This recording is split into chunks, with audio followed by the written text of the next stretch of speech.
going on, YouTube? Welcome back to the channel. So I've got a pile of different currencies here from all over the world. Some of them I've invested in, and some of them I have just because, you know, I'm kind of, I don't know, a little obsessed with currencies as I've been trying to learn and dive down the money rabbit hole so I can, you know, get ahead in life.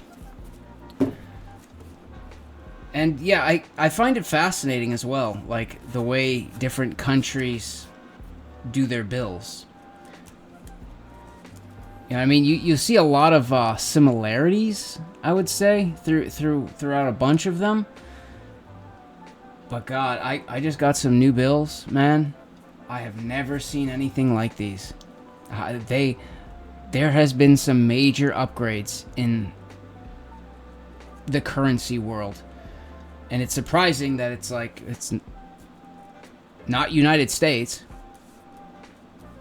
You know, it's other places that you would never expect.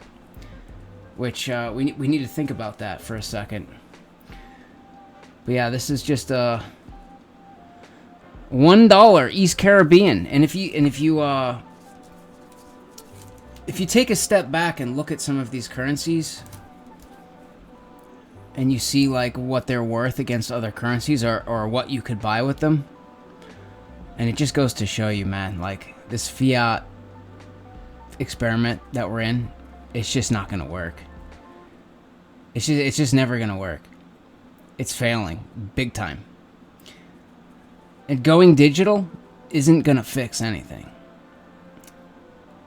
I mean, I know we're going digital no matter what.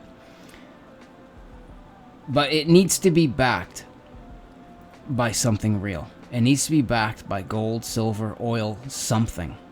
You know what I mean? These, kroner. Yeah, this is like worth a couple of bucks US. Not much. They have a security stripe that you can see just looking straight at the bill, and watermarks, pretty standard. Quick side note, I definitely see the purpose. You know, there's value in having a paper currency. And I don't think we should ever step away from having a paper currency. I even think we should go back to, like, silver coins as well. I mean, it's fine to go digital and all, but I still think there's a place for cash. You know what I mean? Because it gets too crazy when you think about if we go full digital, then there's a full paper trail the entire way, which there doesn't always need to be a paper trail the entire way. Like, for instance, if I bought this GoPro here and I paid $500 for it. I used it for a couple of months, and then a new model came out, and I wanted that one more because it had better features or whatever. And I decided to sell this to someone else that was looking for this. And obviously I sell it to them, you know, at a loss. I paid taxes when I bought this, and I'm just trying to recoup some of my money, not all of it, and put it towards the next model, which I'm paying taxes again. I don't like, that's where cash has some value, is, you know, it's a cash transaction. It's not a taxable event. Why am I going to pay taxes again on the same thing I already paid taxes on? You know what I mean? Plus, some people don't have or want technology. You know what I mean? And what happens when the technology fails? There should always be a fail-safe. There should always be a backup. These are all paper bills. 20 Hong Kong dollars. Has a security stripe within the paper. You have to hold it in the light to see it, and a watermark. Again, pretty standard. And then I have some euros. So it's interesting to see some countries, like the bigger denomination bills, like the $10 bill, is bigger in size than, say, the $5 bill. Just by, yeah, see? It's a little taller and a little wider. United States bills, doesn't matter the denomination, they're all the same size. But these guys have a security stripe within the paper that you have to hold in the light to see it, a watermark, and another little security stripe right there, a little hologram security stripe.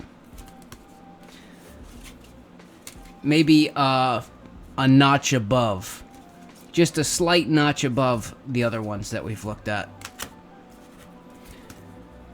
2,000 Mexican pesos. I believe this is worth like 150 USD today. I could be off a little bit on that, but roughly speaking. I did try to look this up. I think this is an older bill because I couldn't... I found a website that will buy these from you. But you have to select each bill, which ones you have, and I couldn't find this. This has a security stripe within the paper.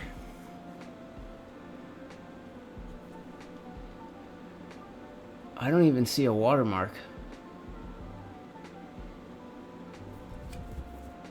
Just a security stripe.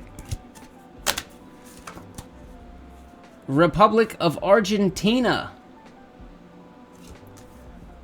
1 peso. Un peso. This one is about to evaporate. It's so old. I believe it's so hard to tell. I believe there's a watermark right there, but it might not even have a watermark. It's hard. It's really hard to tell.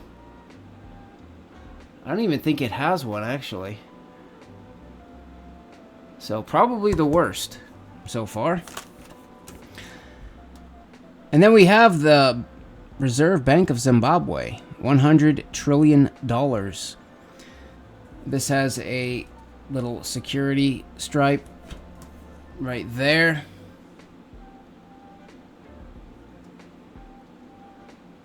I don't see any watermarks, but it has a little middle finger, because that's about all you get with this. And see, this is the risk you take, right? Investing in other currencies, or just converting some of your money into other currencies. Is this is more of a novelty, right? Because this isn't worth anything.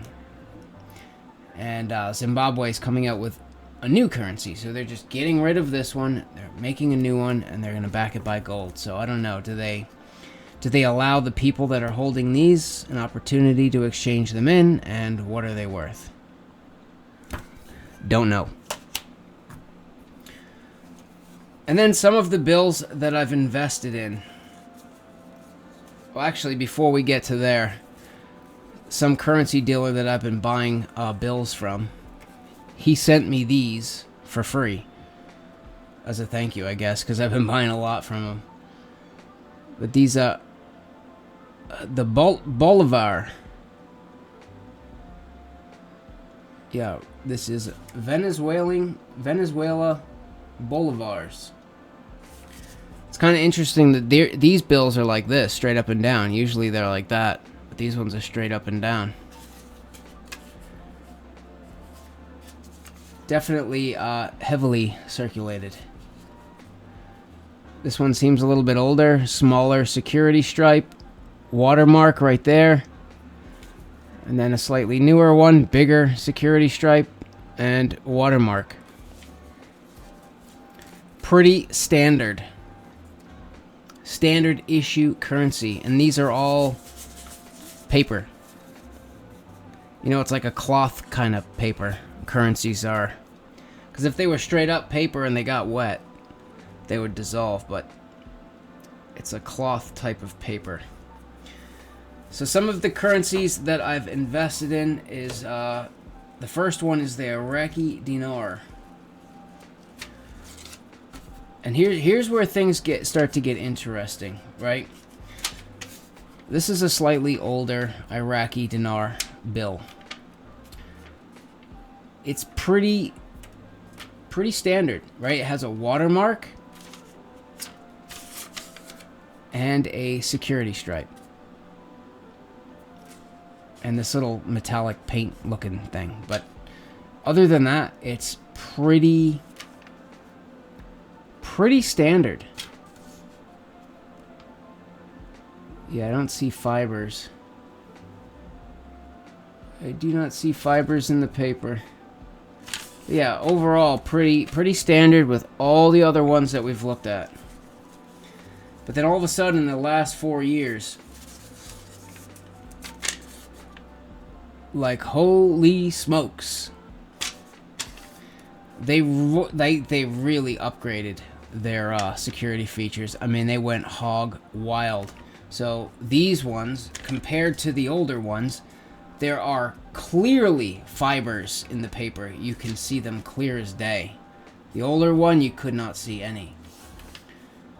So fibers in the paper. You have a black light sensitive thing here. It's like a bunch of stripes.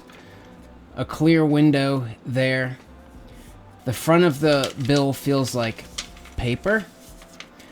And then we flip it around to the back. The back feels like it's been plasticized a little bit. It feels plasticky or glossy. You've got your watermark, this little metallic thing, and then you have this other, you see how it's like a shiny strip right there? And that strip has like a little design in it. It's almost like another security stripe along with the regular security stripe, but we got another one here, and it also has a little hologram in it. So I mean, that's insane. I mean, they really stepped up their game. So do I think Iraq's gonna just ditch their currency and go to a new one? No. I mean, why would they waste all of their time really upgrading all of their security features on their bills if they were just gonna get come out with a new one? It doesn't make any sense. And Iraq does the same thing as like the euros. The bigger denomination bills are bigger than the smaller denomination bills. Well, kinda. There is an outlier. But we have 10,000 dinar notes. Has all the same security features as the 25,000. Same exact stuff. Black light, horse head, security stripe, the whole nine. Fibers in the paper. It's got it all. Then under that we have the 5,000. So we're starting to drop in denomination now. Not as many security features, but you do have the fibers in the paper. Not sure if this is a security feature or not, if that's just design. But you got a security stripe in the back. Your watermark.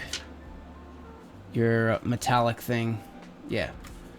Still, you know, this still, even though it doesn't have as many security features as the much larger notes, it still has all of these other currencies beat that we've looked at. And then below that, we have 1,000 dinars. And this one does not have a visible security stripe. You have to hold it in the light, and you'll see the security stripe. You have your watermark. I don't see no fibers in the paper. But again, all of these bills feel like they've been, like the front feels like paper. And the back just feels like it's been, I don't know, it still feels like paper, but it feels like it's got some sort of like plastic coating on it. It's very strange. I'm like, are they starting to incorporate plastic? I mean, you see the little clear plastic windows, so are they starting to incorporate plastic into money? Wait till we get to the next one, man. And these are the outliers, right? Because as we went down in denominations, you know, the 1000s are smaller than the 5000s, or the 5000s are smaller than the 10s, and so on and so forth. And then you have these 50,000 notes, which are a completely different size. They're smaller than most of those. The only one that it's bigger than is the 1000. It's like slightly longer than it. But these bills right here have the most security features I've ever seen in a bill. These ones right here. Like, if you count them up, it's insane. So, clear as day. Fibers in the paper. Clear as day. Watermark. You have a black light thing right here, which it looks like birds and waves. There's like waves at the bottom and birds at the top that will light up with a black light. Then on the back we have the little metallic paint thing, security stripe, the second security stripe, I guess, with you can see some birds in it. You got your clear window, your hologram, and then right here, it's weird, like they stamped, like the whole bill is smooth. The back feels really plasticky, the front is smooth, but then just right here, it's textured. Like they stamped some sort of texture into it. I don't know if that's for, I wonder if that's for counting money, because that's where you would grab. I don't know. Or if that helps to keep the money from sticking together. That could be it. But that is pretty cool, man. Absolutely obliterated with security features. And Iraq is, I hear they're going to be the financial savior of the world, right? They're going all digital. Well, their banking system is digital, right? They're trying to take advantage of the blockchain thing. They're still going to have more than likely currency, like paper currency, for a while, but eventually they'll probably go, you know, full digital like everyone else. But the way they're doing it is the proper way, with you know, everyone can see. It's open, you know, it's transparent. You know what I mean? And they want to back the money. I'm not sure if they're going to back it to what. I'm not sure. Maybe oil? I don't know. But things are looking good over there. So I'm very comfortable with that, my investment into the dinar. Even though I way overpaid, that's the thing. The only place you can get the dinar is on eBay or currency exchanges, or there's a bunch of places you can get it, but you pay a premium, a big premium. Even for these next bills that we're about to look at, if you buy these on eBay, you pay a premium for them, which is crazy. So once I found this Wise app, I ordered these before I found the Wise app, and I was looking up Vietnamese bills, and they're slightly older bills that looked like all of these bills.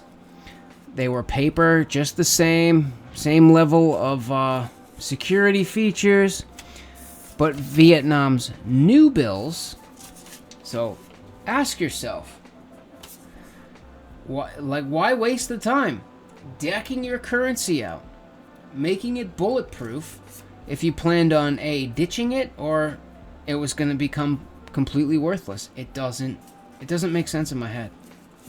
Make it make sense. But this is something crazy here. This is next level shit right here. This bill is next level. This isn't paper. This is not paper money. This is plastic money. This entire bill is plastic. I don't even think you could rip this. I mean, you probably have to be careful. It might melt. But the security features in this, you have a watermark. You got a little clear window there. You have another clear window that says 50,000 in the middle of it. There's a security stripe, but instead of being straight up and down, it's curved. Can you see it there? It's a curved security stripe. And then on the back, there's another security stripe that you can't see it if you hold it up in the light. You can't see it if you look straight on at it. You have to tilt it just to the right angle and just the right light. And I don't know if it's a black light thing or if it's meant to be like that. But there's like a gold color stripe and it says 50,000 across it.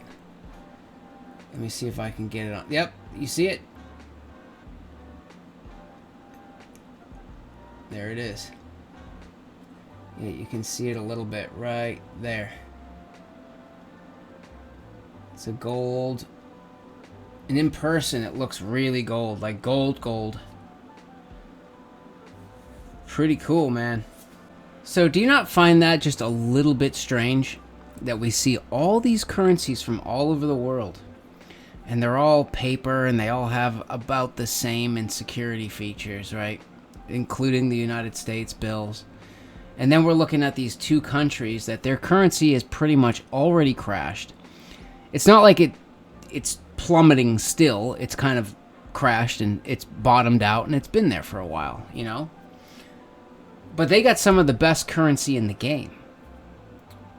Why? You got to ask yourself that. Why? Why are their bills just so much better than everyone else's? I don't know. You know, it's interesting nonetheless. But I still think the Wise app is probably anyone's best choice. You know what I mean? Especially for people that are unsure, they haven't really done their homework fully. And they're like, hey, that sounds good. I might want to put some money into something like that. I would go through the Wise app. You know, because, I mean, you're not going to be able to get the Iraqi dinar in there, but you can get a whole bunch of different currencies in there. The Vietnamese dong, you can get the euro, you can get the British pound, you get the Swiss franc. I mean, there's a ton of them in there. Right? And you could have a whole bunch of them. You could have a whole basket of currencies all in the same app. You order the debit card, which I've ordered, and it's not like, oh crap, something happened and I need to pay a bill or whatever. You still can, you know? You just swipe the card. It doesn't matter where you are. If you're in the United States and all you have is the British pound and the euro, just swipe the card. The app will take care of the rest. It will take some of your euro or some of your British pound. It'll convert it back into USD and pay the bill. And, you know, like, if you go on eBay and buy the bills, well, even with the Vietnamese dong, you're paying a premium. You're paying a premium to get those bills. So, especially with the Iraqi dinar. You get Iraqi dinar, you're paying a huge premium. And, yeah. If you decide to get back out, you just took a huge loss. Huge loss. Depending on how much you bought. If I back out now, I'm going to be taking a $600 to $800 loss on my investment. But I'm not backing out, you know. But with the Wise app, for 60 million dong, which was about $2,000 US, it was $24 in fees. That's not bad, you know, if you think about it. So if I decide to, oh, you know what, I don't want this investment anymore. I want to back out. I want my USD back. I can just convert it back into USD. It'll cost me another 24 bucks, and I'm out 50 bucks. Oh well, you know, I've definitely taken much bigger losses on investments before, so yeah, I think the Wise app is definitely the safest bet for most people, but for those hardened, seasoned, you know, currency investors, I guess, there's the Iraqi dinar, which honestly, in my mind, I'm looking at everything that's going on over there, everything that I'm hearing, and it seems like the Iraqi dinar has the biggest upside of the bunch. But that's the thing, is nobody knows. Nobody knows for sure. So I think it's a good way of just, you know, hedging your bets, basically. If you just spread your currency around into different currencies, then it's like the stock market, right? You don't put all of your stocks into Coca-Cola. You put some in Pepsi, you put some in Tesla, you put some in Amazon. You spread it out. So if one of them dies, you're not losing everything. So, I mean, it seems like currencies and banking and all of this stuff is real shaky right now. Worldwide. So I don't think it's a horrible idea to maybe go and do your research on these different countries and go, okay, well, it seems like they're trying to do the right thing, so I'm going to put some money there. Oh, I'm hearing the same narrative I'm hearing in the United States there, so nope, not putting any money there, you know, and just kind of figure it out. The Swiss franc seems to be, I mean, I don't know what's going on over there lately, but the Swiss franc has always been a safe bet, you know. If you look at the Forex charts, I mean, the Swiss franc has a continuous trend. It's like USD down, Swiss franc up. Euro down, Swiss franc up. The Swiss franc seems to do very, very well. That's why you hear all of these rich people that have Swiss bank accounts. You know what I mean? Because they're, I guess they're lenient with money. I don't know. But anyways, guys, see you later.